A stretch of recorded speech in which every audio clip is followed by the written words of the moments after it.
ao vai vai e te whaamalosi mai pe ao vai vai e te apa mai o oe olo uali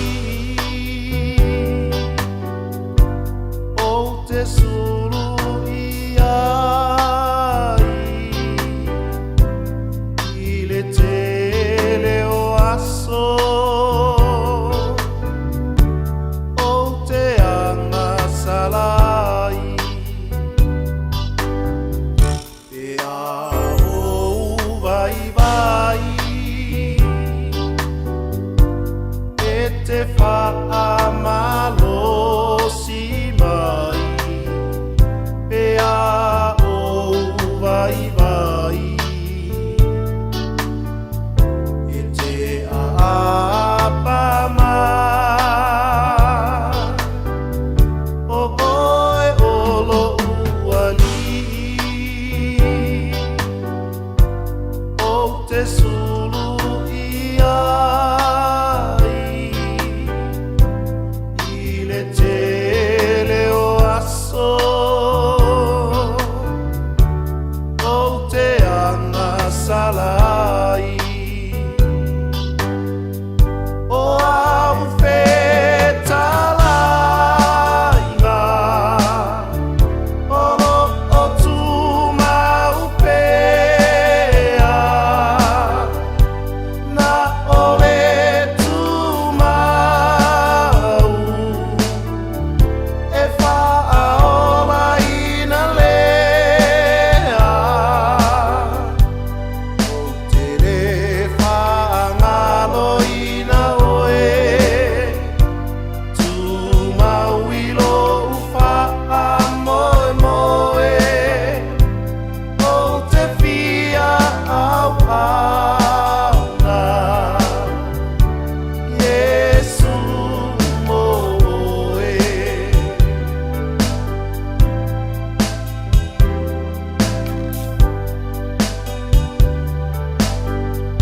o le alanga o le manu malo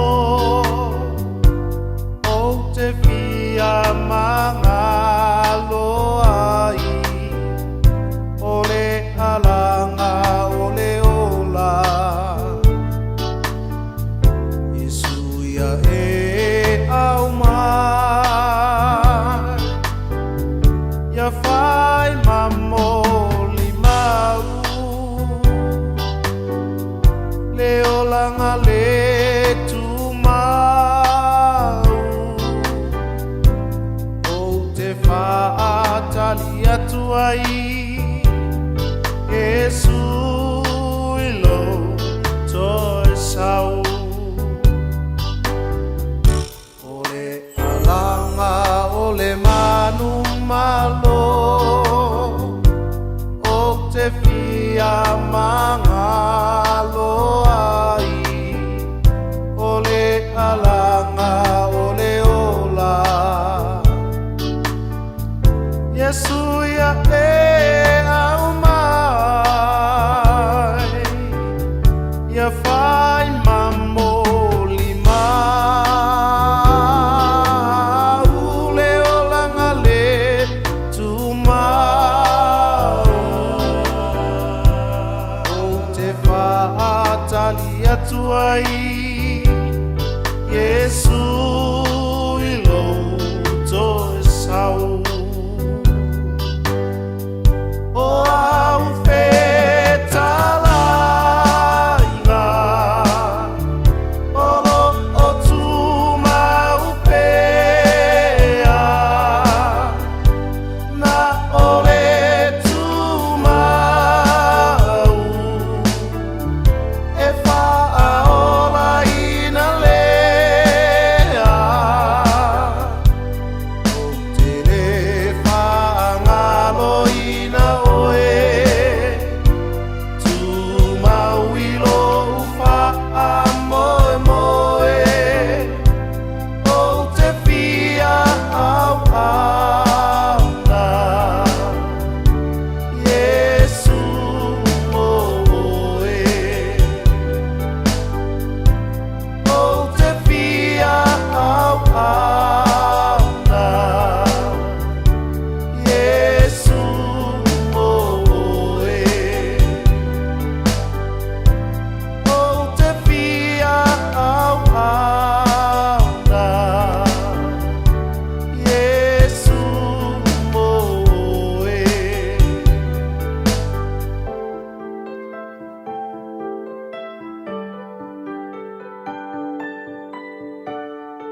Time to la mai su fa me lu te te ai ni tu lai lima tau tu ale redi Samoa su lima e ma toru a mo tato ye le pia pio la Samoa mo foi ne foi tau sanga lu lima la sa lima Januari le o tato tu am tu vai ma yai le ngan le lo tato tua tai te ina mai lo to se fo na tau sanga e lo tato e fo ni to sanga fo bi inga tu mau i le tua le no pa tal ba tu le ato lo tato tro pe la ma puta ma yai te mam tina la ma se o pi to titi a me so tu lo to la po lo ma lo le ato no ta no fa la ma nga te leo la pinga lo pa ia le tua pa le malu so se to bine to swino le vai o so i fo wala mani nganga mo i moro ma lo fa ta patu ta lo fa lava ia tu no e ma malu le tu no e ta tonu ta tu pa na mala i no fa nga le lo fo le li tu si ai pe ta tu po lo pa ta patu ta lo fa lava pa ta lo pa malu le tu no lo la tu le tai la tu le ala tu le ala le wo tu no mai ia tu nei ia pa ta patu le nga pa no alo ta lo fa ta lava ia so se mautanga se i mauta malawan manu le atunu ia lofa tene atu whaatana patu le nganga whaanoalo ma lore pale on sai whaatai le atua o tātou au lia pati simai le neitau sanga fau le o tātou ia le so 5 Januari loa o lua 5 whaatana patu le uso tuli o lātou whaasalanga wa mai le tau sanga fau le anga i mai ia wala ngona salamon fo i le ri whaatana patu le uso a mesfo tina atu whaapino tuli o lātou whaasalanga ia alofa tene atu tani tono lo iai whiri e mōre ni tu musu pēr lona lama nganga pa ia ia te o tau ne ia fo i mai o te lese lo i tau wina ai tātou puri tua lo iai ia e pai whini ngano le atua alofa tene atu tā alofa tā lama ia mai se o anong whana o mara e tunu ma lo lama pa tai le o spurono me lute o te ane tu lai nima pa ngā solo pēr tātou porklame o vi ingaro tātou tua tane tu lai ono ia pe no masa ia le bo tato watu neto sang po ia to moni lama pa malo ma pa tai le pa ngaru pa ia le tua pa no no to taimi pa tala ulatu ono le nga wenga ia le tu fo le langi la to nanga ia pa mnia le ri ai pa mano pa tai nato sanga o bayat ia manu le nga wenga lo pe na ono so ni mai tato pa nga notu me lama le ana leo fai mana ba ngano le tua le tu lai ono ai pa mano fa tai tale tu lai ono o le tai o sauninga le apia pinei o le sunga le po mai sunga le papenga ia penia mina le ota mai le kanesia pa po tonga ke siana Samoa e Krelin tane tu lai ono sunga le papenga ia penia mina le ota mai le kanesia pa po tonga ke siana Samoa e Krelin ia tai o le sauninga e le afiafi pe atane tu la e ono.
Maria de Calicia, Paputoa, que siano Samoa, mai le pianga sili, mo tele sa fai, o mai ole lalo langi, uma, o le taimi lau tulai mai, lua sulvana minute, ona tāne, ole tulai, ono tāne, ono le tātou sauninga notu, tatai o sauninga, sungan papenga ya peni a mina le ota, mai le Calicia, Paputoa, que siano Samoa, i Korelin, pea tāne tulai, ono, tatono, lo mrian, mano le tātou, tunu, ma lor fa ma losi ile Samoa mo le tau sanga lua o lua lima wa matria po le tau sanga le lofo le ni lo itau wina i tātou ma nā tau sanga o ma le tau sanga i o lau filinga e le ai o lau filinga po i whane tonu ai ma tango fie tā opo ma i pionga pa ia lo tātou tua tātou fie vi wha manu wha tai e ma fesili i le atua le roatu po le tau sanga awa te wha moe moe no poto moro te mai pe sili i le ri. Tātou te mau ai, ta iala le lei, ia mai se o filfilinga le lei, e tau nuu ai, le manuia, ma le fia o sio ainga, a pai lau filfilinga i lau lama ma nosi moro poto telson. Ia, hei ui le fia, ia, toi parau atu i le ri, ia, ole nā. Ya te pata lofa tu ne mai ngana fiafia la sa so 5 Januari lu lima ne tau sanga te pata lofa tu ma lord folau ma na tau sanga ne tau sanga po ma wi tau sanga po pe pa te li ma o me la fa ma wi tu ta si lu to fa no fa ma wi tau sanga po in ne fo in lava ya so ma ne va ya so ya ta jonu ta to fo lau fa ta si ile sa tau tai lo ta to tu e ma wi ta to fo longa ya ma no lava fa tai ngā nunue, nā tau sanga man ne tau sanga. Ia o āni lo i tau ina i tātou man nā tau sanga.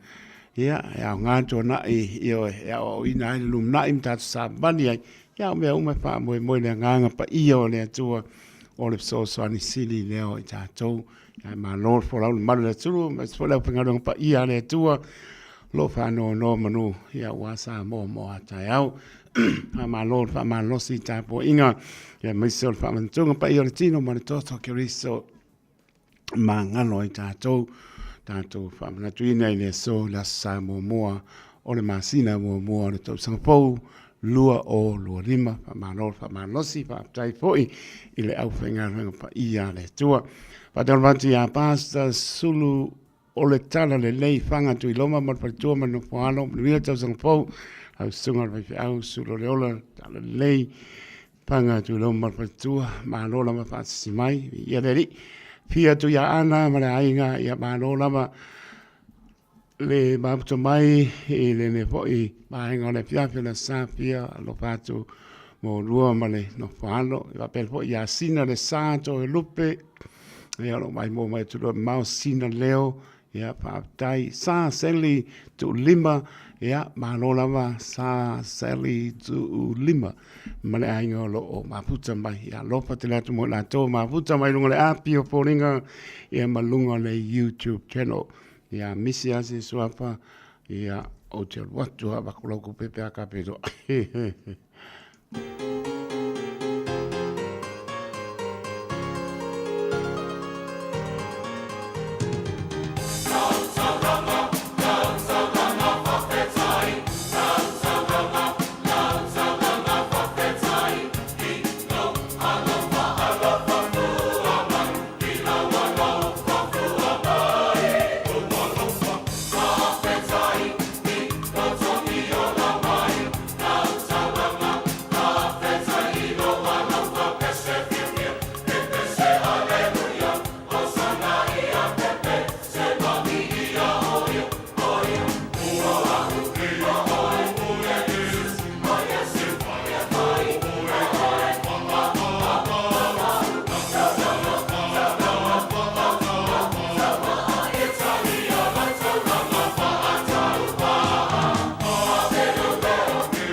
lava o le lii si whakamani o le kane sia mea tisi ma le fio ango tuanai ina ua tulai mai le tātou taimi le ua toe apa se kone ona tāne o le tulai ono e ta tono lo mulia maro le tātou tunuu tātou maua fia mai le sa mua o le ne po tau sanga lua o lua lima le aso lima o Januari lua o lua lima ia mo lunga pealepi inga foi le tua i me sili wa ia saunia e lo to soifua mo tato wola le wa tato tu au tu vai mai ai le aso lima o le masina mua o le tausanga lua o lua lima le aso lima o Januari pa tai le tua i lo na lofa malona nga lei a leua sauni mai le sunga papengainga ia penia mina le ota ma le kale sia papatonga ke siana Samoa i Corelin ia mo le taita ina o le tātou sauninga. Samoa le atunu pele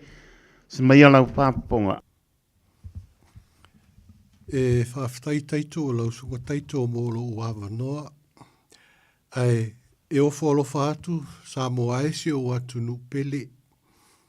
Ile nei asu Samoa mua o le tausang foulu a whelua sifuru male lima. Sua lau sunga i le au malu o le malo ma lau masiofo. Le fono asu i tō fia. Lau a fionga i le tamaitai pale mia ma lau ka peneta. Sui ma malu o le pale mene o Samoa. Lau a fionga i le konsula o Samoa i New Zealand nei. E ofo alofa atu fo i le malu o lau fai ngā ruenga. A le atua a fionga i pātele mpātele. A fionga i sea. Tusunga i toe ina. Tusunga i tausi matanga ruenga. Ma whawhenga inga. E whātalo whātu fo i tupu mai o si o tātou atunu. Tapa au maa inga whale o polu o tō whinga. Ma malu ese mai maunga te tele. Ma pumaia o le a tātou tāpua i atu i le atua.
Ona lātou to e whetangisi ai leo wa leo te tele.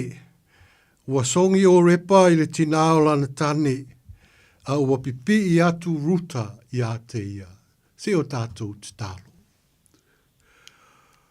Ua whaasanga e o mātou mata i maunga. Mai lava i le tae ao leo wa a mata o na nganga i fo le la. O lo waso pa ia le urua i asu sā o le nei tau sang fau. Ua le lava mātou upu e whawhetai ai, lau pule whaso i fua le tuai. Tau ai na mātou whapea atu, ia tu mau ia te oe le vi inga le whamanu le whane tanga. Iai le wanganga i lungo lo atunu, i la mātou whainga taulanga i le nei a fiafi. Ina ia sao mauli ma ia whai lea ma vi inga o la ua fio. O la mātou te tālo lea le li ie ala atu ia Iesu lo mātou li ima lo mātou whaola. Amene. O le a tātou pepese i le pese wa saunia e leo whaipese.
Whetalai le atua e ala ia nā whionga pa ia.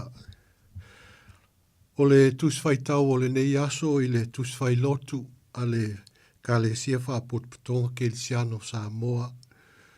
O le tusi o ruta mai le whenga inga tuai ruta ma tā upu mua. O te whaitau ina le whai upu e sfulfitu e whangata i le se fulwha e whangata i le whai upu e se fulfitu. Ruta ma tā upu mua, whai upu e se fulwha e whangata i le whai upu e se fulfitu. Whāwhonga ia whionga pa ia alo tātou ali. O na lātou toi whtāngisi ai leo wa leo te tele, ua songi o repa i le tina o lana tane, a ua pipi i atu ruta ia te ia. Ua whai mai o ia, whauta, ua fōi le awā le uso o lautane i lona nuu, ma o nā tua. I nā e muli atu i le awā, a le uso o lautane. A ua whai atu ruta, au e te whinau ia te au, ina ia o tu la foa ia te oe. Ia le muli atu ia te oe. A wā o le mea e te alu iai o te alu iai foi. O le mea e te nofo ai o te nofo ai. E whailo nuu mo nuu. E whailo watua mo watua. O le mea e te oti ai o te oti ai. e tānu ai fo iau. Ia whapea o na whaia e leali i a te au, ma ia whapopo iai, pe a whai e tu ese ina i tā ua ma oe, i se tasi mea se i wanga nā leoti. Mai le whenga inga fau, tusi le apostolo Paulo ia Roma, Roma mta upu e valu, whai upu e se tolus furu lima e whaangata le tolus furu iwa. Roma mta upu e valu, whai upu e tolus furu lima, whaangata le tolus furu iwa. O aise na te whaatea e se ina mai tātou i lea lofa o Keriso. O le puapua ngā ea, po le atu vale, po le sāwā, po le onge, po le lava, po le pangātia, po le pelu. Whapei ona tūsia, ona oe ua whasi o tia ai i mātou i asa uma, ua whātatau ina i mātou e pei o mā moe a whasia. A ua tātou manu māloa ia i nei mea umalava, ona o ia ua lofa mai a te tātou. A wāua o mauti noa, e le mawhaia e le oti, po le ola, po a ngelu, po o alii, po o e malolosi, po o mea i nei ona po o mea atali, po le maualunga, po le loloto, po se tasi mea na whaia, e le mawhaia e ia mea, ona whaatea e se ina mai i tātou, i le alofa o le atua, o loo ia Keriso Iesu, lo tātou wali. Ia whamanuia tele mai le atua, e ala i le tātou whaitau ma whalongolongo i ana awhionga pa ia te ia pēle vi inga, e whāvavau lava. Amen. O le a tātou toi pepesi. Far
Tātou tālo sanga, tālo le whawhitai, whātou isenga, momoli atu nisi o tātou mana o i le atua. Tātou i fōmat tālo. O lau lava fiole li ie na e whetalai, ai se mea mātou te manana o ai, ia mātou wole atu i le tālo.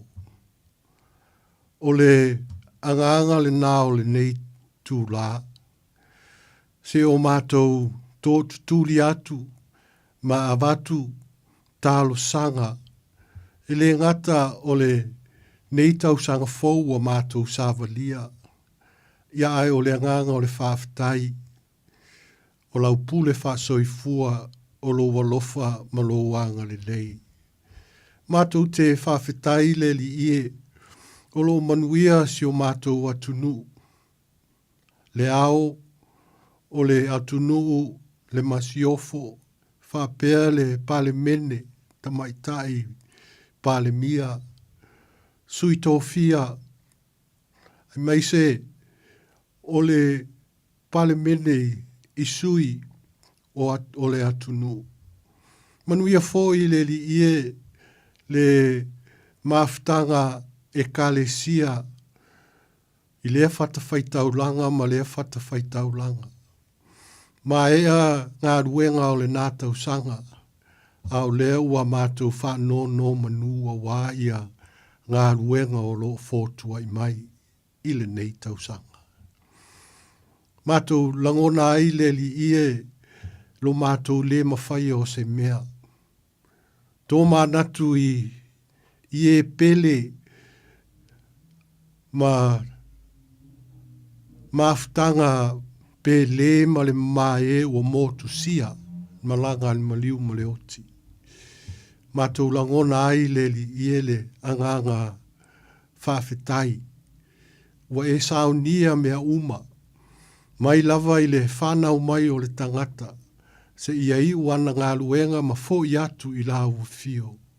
Wa le i lava se mea mātou te popole ai, wa e manu malo i le oti ma le tunga mau. Ne ngata i lea, au e o lo o tau iwi pea ma whiangai ma maitu ngā o le nei soi fuanga. Whawhitai ngā luenga li ma tamaitai fo mai. Sa whai pēa lava pēa i le nātau sanga, o le lava e wha au. E malo lo le tō tele o i mātou, ai whai pēa, whai e male ngu a lātou ngā ruenga whaola. O au ia, o lau whaola tanga lea, mo i mātou lau whanau. Whawhetai fo i le li ie, i le tāpua inga, mātua lau au sina o le atunu o lo whaia pēa lava pēa i le pōma le ao. Ma vai atu le lua afe luas fulfā, o leo a matalia le lua afe luas fululima. Ai leo mapu le titalo. E leo mapu le anapongi mo alo ma whanau o le atunu. Ina ia manuia whaiva. Whawhetai le li ie, wa e saunia ia mea uma. Mātou te whawhitai fo i le li ie, o lo manuia, lau e kālesia, le maftanga e kālesia ese, o taitai o e kālesia, ai maise o le au whainga ruenga titofi, e o lava le li ie, i le mālosi o e kālesia taitasi, o lo whaatino le ngā ruenga. Mātou te whawhitai, a wae, ia ua mawhaia lava mea uma i lo whaatasi mai.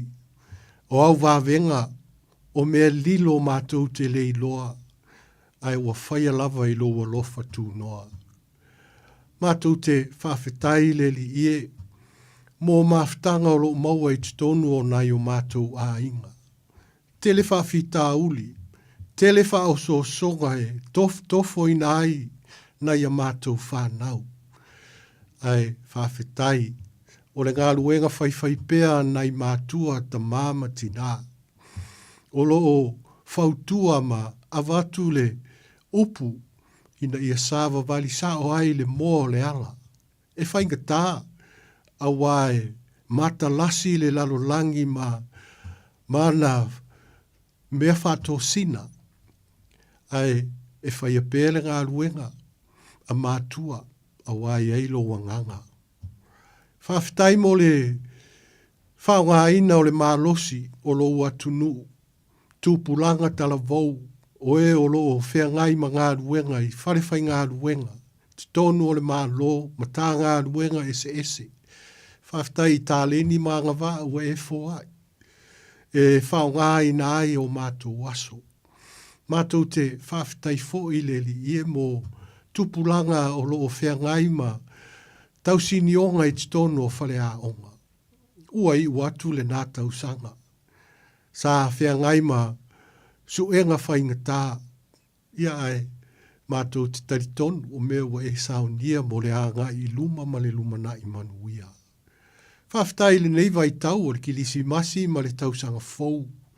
Ua malanga mai, malanga atu, wheiloa i uso, wheiloa i a inga, o wō, au mea mamae.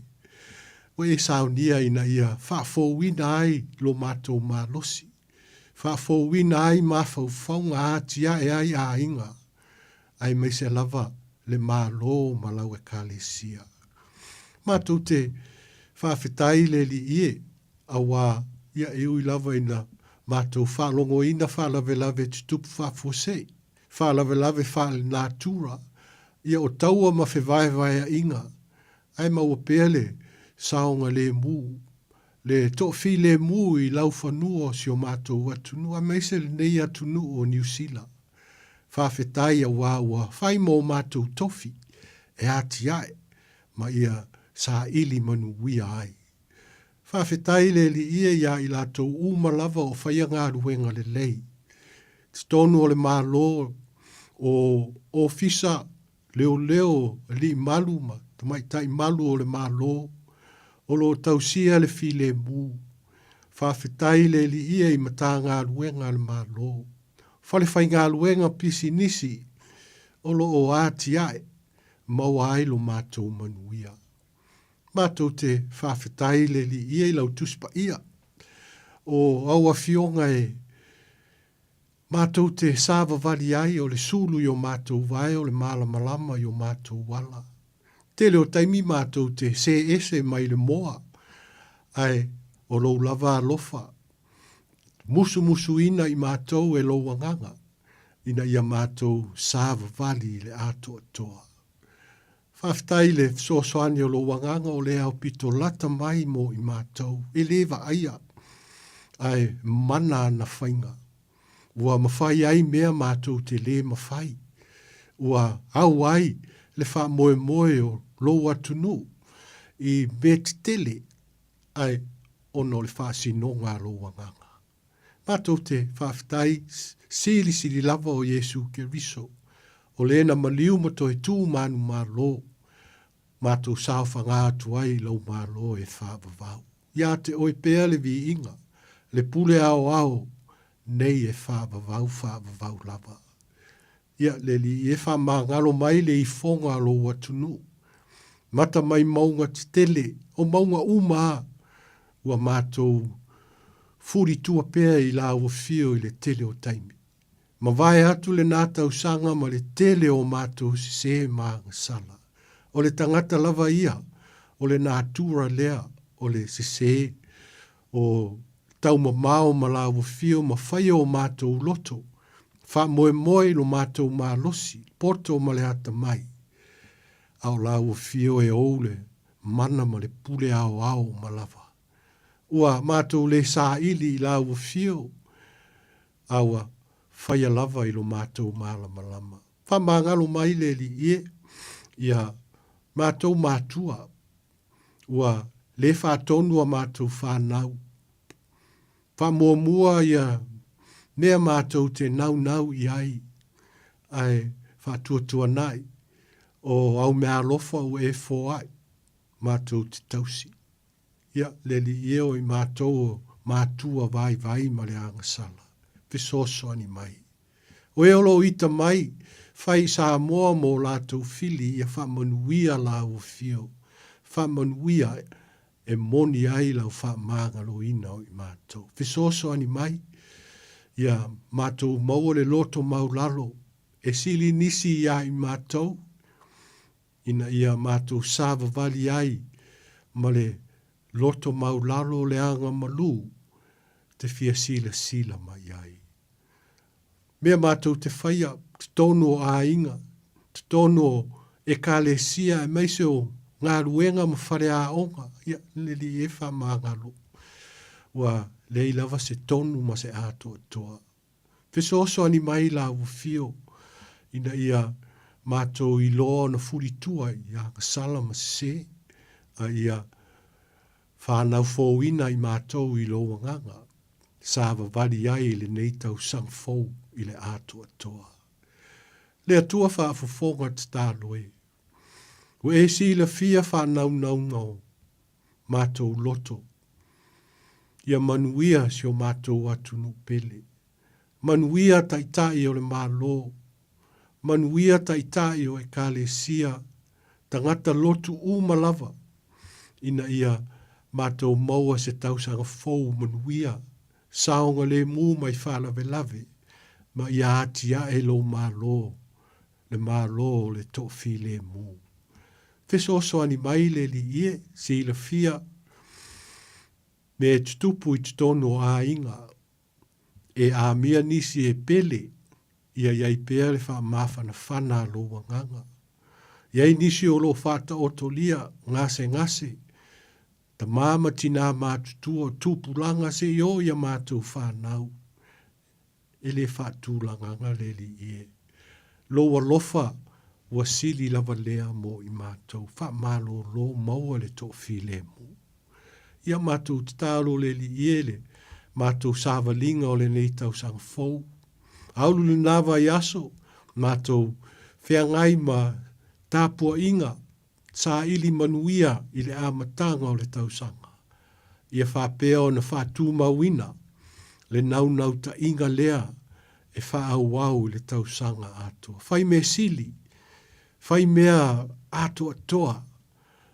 Whai lea mataulanga e mū e te sila mai ai. Mātou tu ina atu le li ie. Whai ngā malolonga ki li simasi ma le tausanga fōu. Ia saonga le mū maaftanga. Tono a inga mātua mwhanau. Wō mai e māsani. Vea ia whai ngā malolonga e whātupu mālosi. A wāle toe ae. Mātou te talo o lātou umafoi o lo ngā lulu e pēa i taimi o malolonga. Ia mata ngā luenga ese. Ia iai le li ie le mana o la ua fio mo i lātou. Ia. Pui Samoa mai a whāma matangi marolosi, le nei vai tau, a ia uri masao le whai ngā malanga mo le nei tau sanga. Whamanuia la ua fio, i le nei matanga luenga tāua, o le ofisa o whaasala launga. Ia whai lea maala e tāla iai lo fina ngalo, ne ngatai tonu o New Zealand nei ma Samoa o atu nu ma mau.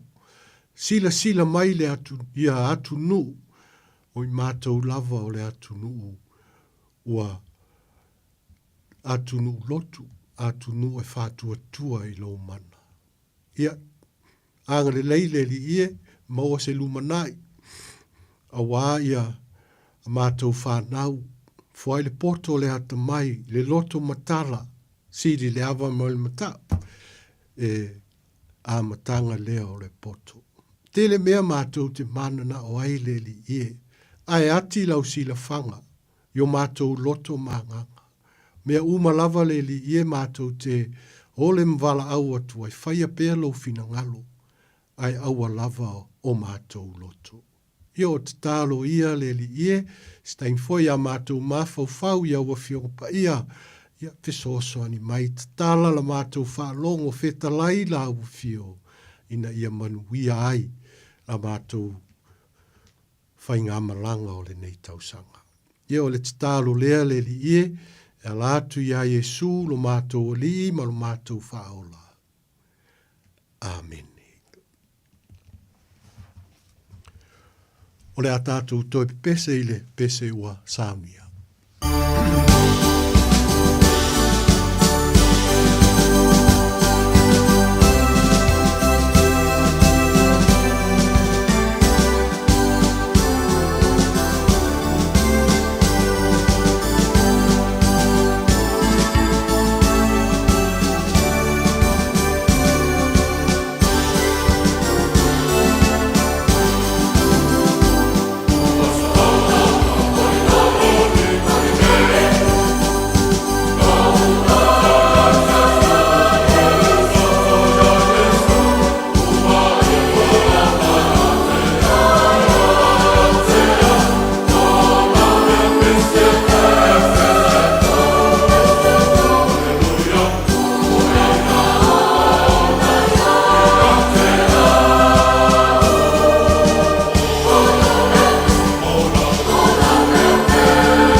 Ia maalie ia te oe upolo ngutu o mawhauwhaunga o lo loto, o lo papa malena te tongi o la ina. Amen. Ruta ma tā upu mua mua, whaunga ina e whaima matua le wholawholanga ruta ia Naomi, o lo i le whai upu e sfulu ono sfulu fitu. O le mea lea o le mea e te alu iai o te alu ai foi. O le mea e te alu iai o te alu ai foi. O le autu o le launga whaunga ina ai le manatu autu o le vaiaso tus whailotu. Fola folanga le lei. Fola folanga le lei. Good promises. Samoa e, o a mai lau tausanga fau. Manatu e mana ia le wholafolanga ruta, ta te a mata ai le nei tausanga. O le mea e te alu iai, o te alu ai foi. E paulava ia o upu e fia wha longo iai le matua, i lana whanau. O le mea e te alu iai tina, o te alu fo iai. O le mea e te alu iai ta maa, o te alu fo iai. O le matua atoa wai whaisina umi o fwai upu ia. O le mea e te alu iai o te alu iai foi. O le mea e te nofo ai o te nofo ai. Whai o lo nuu mo nuu. Whai lo watua mo watua. O le mea e te oti ai o te oti ai e tanu ai fo iau. Ia whapeo na whaia e le li i a te au. Ma ia wha o popo iai pe a whai e tu ese ina i tā ua ma oe se tasi mea se i vanga nā le oti. Tau tinonga le leile nā. Fola le leile nā.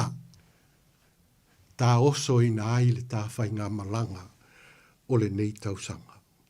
O le mea e te alu iai o te alu ai foi.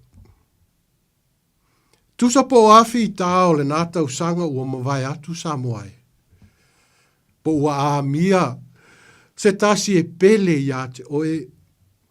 Po whalave lave tutupu o lau tau whasoa i le aso ma le aso i le nā tausanga. O le mau ai tā lafu e tutongi. O mea whale lotu. Ma le tau wha o onga ai o le whanau. E pau lava lea o le wholafolanga e. E fia wha longo i ai mātua. Tina, ta mā, o le mea e te alu i ai. O te alu ai fo. O wholafolanga ruta ia Naomi. Ona o whawhita uli nā lia i mai i le a inga. O le tala masani, tau te loa uma le tala ia ruta ma Naomi. Whapea, na ave eli meleka alo na a inga e au mau i mo api ona o le onge. Ia, na oti eli meleka ona whai a vale o maalona me kiliona ia whawhine mo api. I whawhine mo api. E se fulu tau sanga, feoti fo i ma lona, kiliona. Ona tutoe aile o Naomi ma whawhine mo api o repa maruta. Oka se ke leo le whaletonu. Ato manatu i tala o le whenga inga tuai, e wheo lolo ma mao apua ngā na o ia iopu, le a inga o iopu. Awa o iopu manetua, o le tangata mau oa, e ta mau a inga ma tele ana mea. Ia o si a inga lea. Naomi, ia, le ia ile whaupunga i nei aso, o le au suru whai. Oi le fia ola, oi le fia ola. Ai ese mamao ama, iopu malona a inga, tangata mau oa. O mea wa tupu, ua lei loa e Naomi whaavasenga lona lalolangi. Le mea ua tupu. Ua me volele ua upside down. Ua furi whao lona lalolangi. Ele i te la sui lona ingoa mai a Naomi a Mara. O ona mea uma. Awa ua whaati ngā ina. Whamai awa ua whaati ngā ina hau e le ali. Ua mā leia hau i le ona mā losi o malawa. E umala le vaenga mua mua leo le tala. Ua le ai ma se wha moe moe. Ai, nā o le wholanga lava lea. Ale whawhine ese na pipi a Naomi. Pau a lea. O le mea e te alu iai. O te alu ai fo. Samoa e. Tala ia Naomi. Ma mea na tutupu ai. Fo linga lava ia o le soifuanga. Le tātou te iai. Mai le nātau sanga lua afe lua se fulfa a ore wha moe moe suia le ne o le mea e tasi. O wha fita auli lava e tasi. O mea tate le ilo wha vasenga. O mea tutupu i lo soifua mo lo wola. Ai, mea ia ele tātou whaita wai. E pipi i mai pēa le atua. Ma whapea mai, o le mea e te alu iai, o te alu ai fo. Fe au le nā. E se ale tātou wa ai, i me tutupu. E se le sila le atua. E te leina, ngata la tātou wa ai, i fi tā ma whainga tā o le nei o langa. O na tātou whapea ifo lea, ia ai ua tū lāfo ai tātou e le atua. Ai ese le sila le atua. O te le tū lāfo ina o tau. E pipi i atu pēa i ate o tau. Sa pipi i le lua afe lufu wha. Le ua amata le lua afe lufu lima. O le pipi ale nā le atua i ate oi mā. O le mea e te alu i ai. Fitalai le atua. O te alu ai foi. Na te le whaatea e se ina i tātou. Aia. E pipi i mai pēa. Tātou wha moe moe le nā. E tūlanga e se ia te au le tusio o ruta. I le whioti ai o eli me leka ma alona ma kiliona. E tūlanga e se o nei e le i loa pe e se ana whioti ai. Nā la alua o le tala. Oti ele meleka, alua, oti maalona, oti ia kiliona. Ai le whai loa mai po le ale mafuanga, whioti ai. O le tele o whe au wha mawhana whana. E tele tua i ngā whe au wha mawhana whana. Tālo whai, o le whinangalo le o le atua. Ua mana o mai iai lona matai. Ua sili atu le mea o lo o iai nei. Ai ese a ia le whe au wha mawhana whana o le tusi o ruta. Ese. Ua whioti eli meleka, oti maalona, oti kiliona. E peia ona tātou whioti. Wai uma le ola. Le tau te iai. Po le whinangalo le atua pe le ai. Po wana o mana o mia mai tātou e le atua pe le ai. Pe sili atu se mea wa iai pe le ai. Ai pau lava le wholofolanga sili a le atua e le tusi a wuta. O le mea e te alu iai o te alu ai fo. Na te le tu la fo ina i tātou. E o i le oti. Na te le whaatea e se ina i tātou. E le whaatea e se ina i tātou. Mai lea lofa o le atua. O le mea lena tau atu e le apostolo Paulo. I le kale si ei Roma. Le sa tātou whaitau ai.